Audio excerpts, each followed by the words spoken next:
حاجه البنات كتسخنوا المقله مزيان، كتاكدوا انها سخنات مزيان، وكديروا شويه ديال الزيت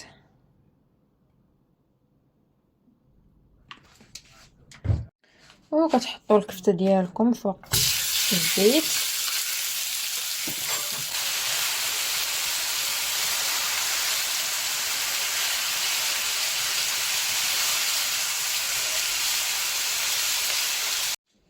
كتاخذوا البنات بصله تكون مويه وفلفله كبيره وكتقطعوهم طريفات صغار.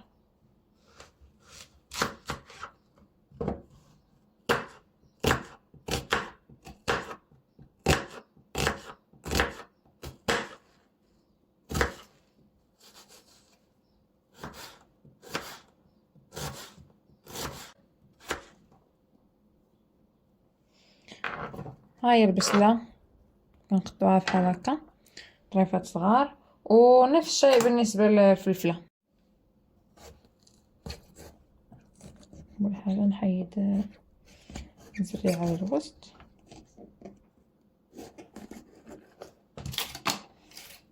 ونغسلها من الداخل شويه.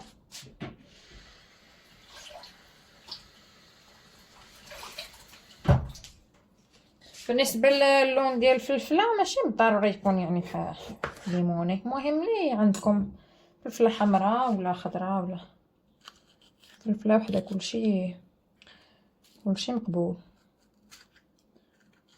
حط ليا شويه زريعه لداخل صافي. هي غنقطعوها طريفات صغار، شحال ما كانت صغيره شحال ما كانت مزيانه.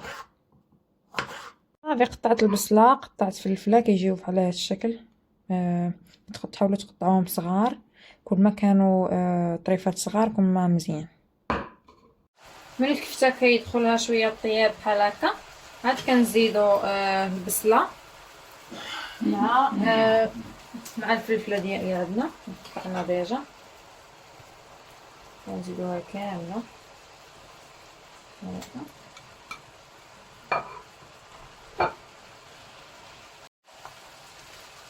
كنحركوا شويه بحال هكا وكنزيدوا العطريه.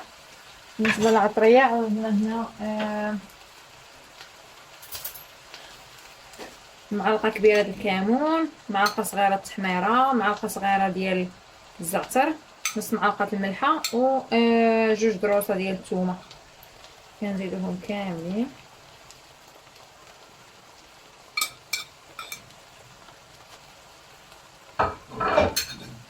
وعاد نخلطوا هادشي كامل هكا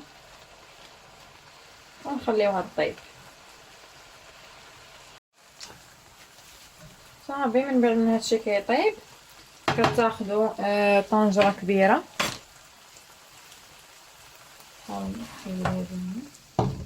تاخذوا طنجره كبيره كتحطوا فيها هادشي كامل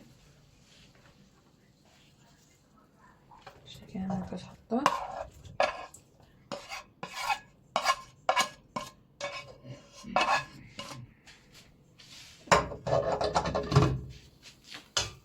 هاد الكاميرا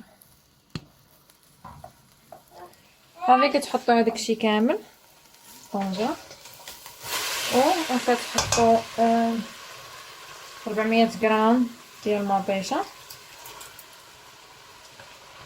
و 500 مليلتر د الماء.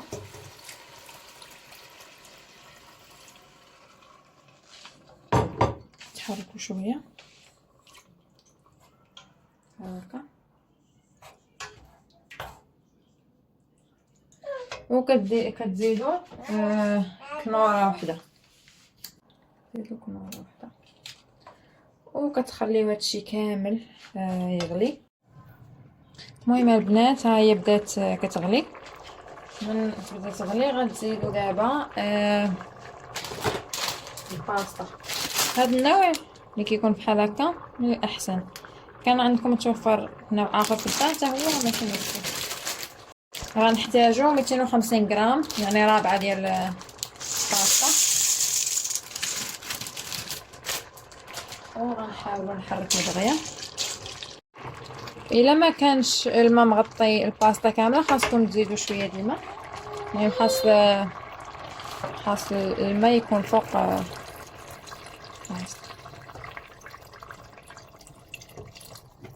هكا مزيان، حوالي 10 دقائق ولا قاع ربع ساعة صافي غطيب لنا الباستا ديالنا هكا. خاص الماء دائما يغطيه وصافي نسدو عليها ونخليوها 10 دقائق ولا ربع ساعة كاع. المهم بلا ما وجدت الباستا غنشدو زلافة وغديرو 100 غرام ديال القزبر محكوك، 100 غرام، وغتاخدو دانون مسوس وغتخلطوه مع هاد القزبر اللي عندنا هنا،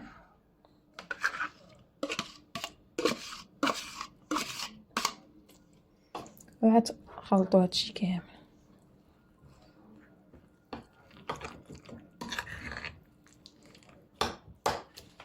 بالنسبه لهاد الخليط كتضيفوه حتى للاخر من طيب الماكله كامله، هذا كتضيفوه في الاخر من كطيب الباستا وكيطيب داكشي كامل. على هذا كتكبوه من الفوق وكتخلطوا داكشي كامل. المهم انا نوريكم من غنضيفو في الاخر. يجي بحال هكا كيجي. البنات مره ما تغبروش على الماكله، مره خاصكم تحركوها باش داكشي ما يلصقش لتحت. هي الباستا اللي نسيتوها كتلصق، حركوا تاكدوا انها ما لصقاتش صافي كتغطيوها عاوتاني وكتسناو. صافي كما كتشوفوا البنات ها هي طابت.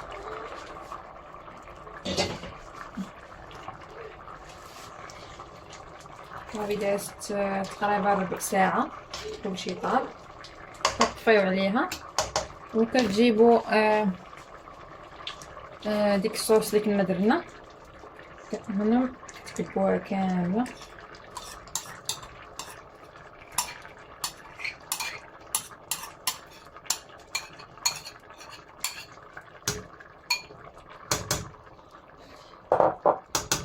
كتكبوها كامله هكا وكتخلطوا.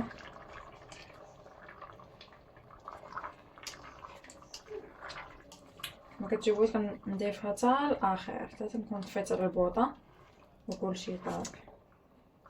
صافي كتخلطوا هادشي هكا و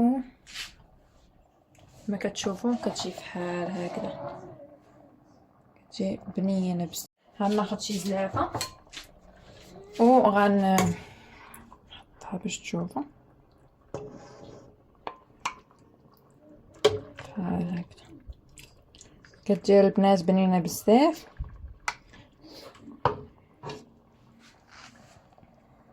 وكتجي بحال هكذا.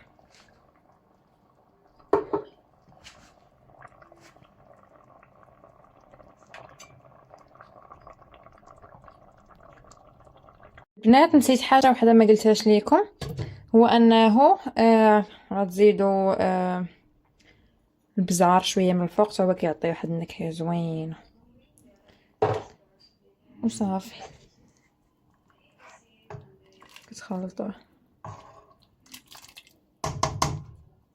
شهية طيبه ونتمنى تعجبكم الوصفه اليوم، و اكتبوا لي في الكومنتات اللي جربها كي جاتو. نتلاقاو في الفيديو الجاي ان شاء الله.